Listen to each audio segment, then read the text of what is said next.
This was sent in by a reader named Daniel. He says he debated for a long time whether to share this because putting it into words means having to relive it, but he wanted people to know. This happened about 2 years ago, and he says not a single night goes by where he doesn't think about it. I've never been the type to believe in anything I couldn't explain. I'm an engineer by trade. I deal in logic, measurements, tolerances, and facts. Everything in my world has a reason, a cause, a source. I've always been that way. Even as a kid, I was the one at the sleepover debunking the ghost stories while everyone else hid under their blankets. So when I tell you what happened at my house on Clearwater Drive, I need you to understand something first. I tried every rational explanation I could think of. I made a list, actually, a real physical list on a legal pad, sitting at my kitchen table because that's the kind of person I am. I worked through every item on that list one by one.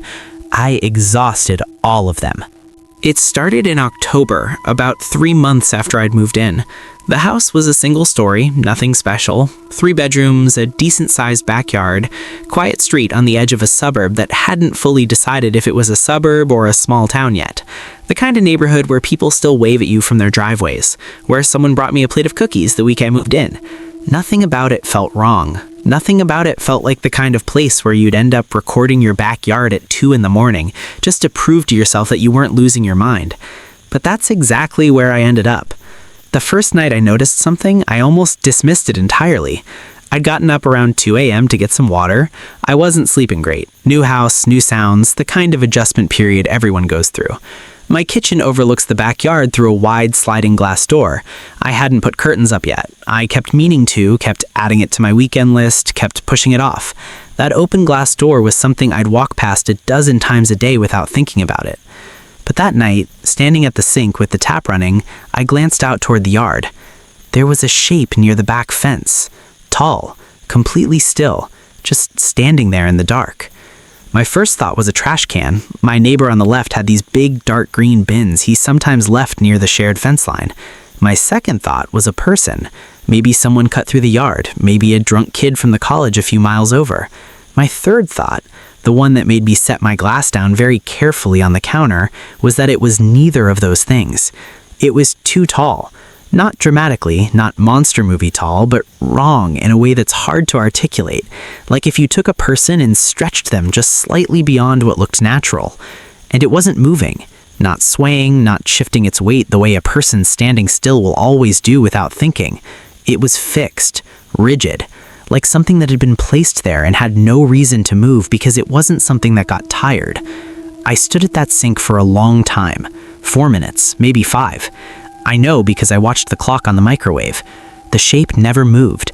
The yard was dark, but the motion light on my neighbor's garage was casting just enough pale light that I could make out the fence, the grass, the tree in the far corner, and the shape. Eventually, I convinced myself it was a shadow, a trick of the light catching a section of fence at a weird angle, maybe a broken post throwing a long silhouette. I went back to bed. I didn't sleep well. The next evening, before it got dark, I walked the yard. I checked the fence line. Both neighbors' trash cans were in their own yards. There was no broken post. There was nothing near the back fence that could cast a shadow shaped like that. I stood in the exact spot where the shape had been and looked back at the house, at the glass door, at the kitchen window above the sink. Whatever I'd seen, it had a direct sightline into my kitchen. I told myself I was being irrational. I went inside, made dinner, watched television, went to bed at a normal hour. At 2:40 a.m., I woke up. I want to be clear about something. I am a heavy sleeper, always have been. My college roommate used to say a tornado could come through and I'd sleep through it. I don't wake up in the middle of the night. I don't toss and turn. I close my eyes and I'm gone until my alarm goes off. But something pulled me out of sleep that night like a hand closing around my ankle. I lay there for a while, staring at the ceiling, telling myself it was nothing, telling myself to go back to sleep. I don't know what made me get up. I don't know what pulled me down the hallway toward the kitchen. Looking back, I wish I could say I had a reason, but I didn't. My feet just carried me there. The shape was back. Same spot, same height, same absolute unnatural stillness. This time I had enough presence of mind to turn the kitchen light off so my eyes could adjust. I stood in the dark of my own home and I looked at it, really looked at it. It had definition that I hadn't been able to make out the first night. Long arms that hung lower than they should have. A head that was slightly tilted to one side, like a person who hears something faint and is trying to make it out. I lay there for a while, staring at the ceiling, telling myself it was nothing, telling myself to go back to sleep. I don't know what made me get up. I don't know what pulled me down the hallway toward the kitchen. Looking back, I wish I could say I had a reason, but I didn't. My feet just carried me there. The shape was back. Same spot, same height, same absolute unnatural stillness. This time I had enough presence of mind to turn the kitchen light off so my eyes could adjust. I stood in the dark of my own home and I looked at it, really looked at it. It had definition that I hadn't been able to make out the first night. Long arms that hung lower than they should have. A head that was slightly tilted to one side, like a person who hears something faint and is trying to make it out. And it was facing the house, facing the glass door, facing me across the yard, in the dark. I didn't move. It didn't move. I stood there for what I think was close to 10 minutes. I know that sounds like a long time, but there was something about it, some quality to the stillness that made moving feel dangerous. Like if I broke first, something would happen. Like we were in an arrangement I didn't fully understand, and the worst thing I could do was change it. Then I turned the kitchen light back on. The yard was empty. Not empty like it had walked away, empty like it had never been there. No movement near the fence, no shape retreating into shadow. 1 second it existed, the next it didn't. I checked every lock in the house, twice. I went room to room with a kitchen knife, which felt both necessary and completely absurd. Nothing, no signs of entry, no signs of anything.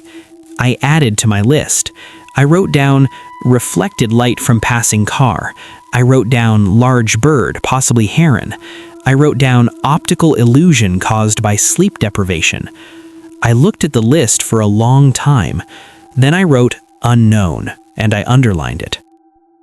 On the third night, I set up my phone before bed. I propped it against the fruit bowl on the counter, angled toward the glass door, and started a recording. I figured if it was a reflection or a shadow or anything environmental, the footage would show me exactly what was causing it, and I could sleep soundly for the first time in 3 days. I went to bed. I woke up at 2 a.m., almost exactly. I know because I checked my phone, my other phone, the one on my nightstand. I didn't get up. I'm not entirely sure I can explain why. There was no sound from the kitchen, no creak, no indication that anything was different from any other night.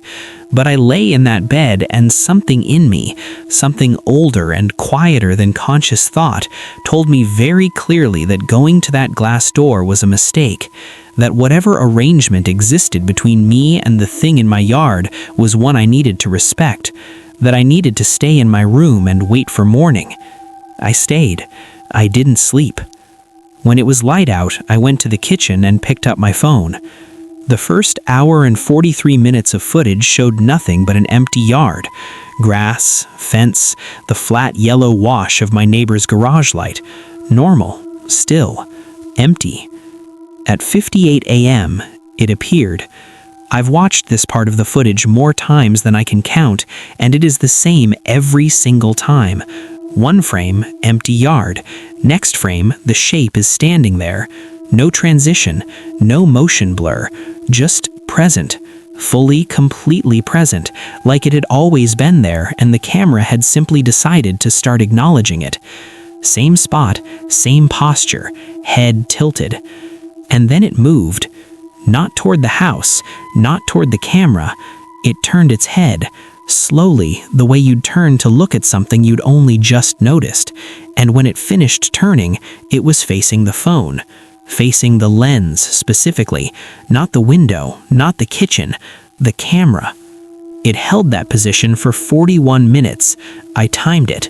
Then it was gone. I called my brother that morning. He didn't say much while I talked. When I finished, he was quiet for a moment, and then he said he was coming up that weekend, and we weren't going to discuss it further until he saw the footage in person. He drove 3 hours. He watched the video 4 times without speaking. Then he set his coffee down and said very quietly, "Okay."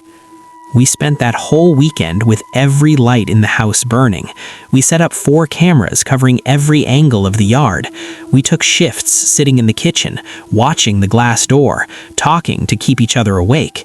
We went through a case of coffee and didn't sleep more than a few hours between us over 2 nights. It didn't come back while he was there. My brother left Sunday evening. I walked him out to his car. We stood in the driveway for a minute, neither of us really wanting to say goodbye, and he told me to get a dog, get a proper security system, consider calling someone. He didn't specify who. He hugged me and got in the car, and I stood there watching his taillights disappear down Clearwater Drive. When I turned back toward my front door, I looked, out of pure habit, the way you check a thing you've been watching for days, toward the side gate that leads into the backyard. The gate was open. I keep that gate locked. I have a padlock on it, the combination kind, and the combination exists only in my head. I checked it before my brother arrived. I checked it both mornings when I walked the yard. It was locked every single time. It was open.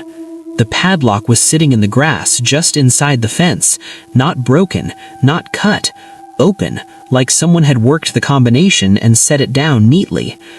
I almost didn't look at the ground. Part of me knew, I think, that looking was going to cost me something, but I looked. There were footprints in the mud just inside the gate, large, spaced far apart, farther than any normal stride. They moved from the gate to the center of the yard, to that same spot where the shape always stood. And then they stopped. There were no footprints leading away. I have the footage backed up on 3 separate hard drives.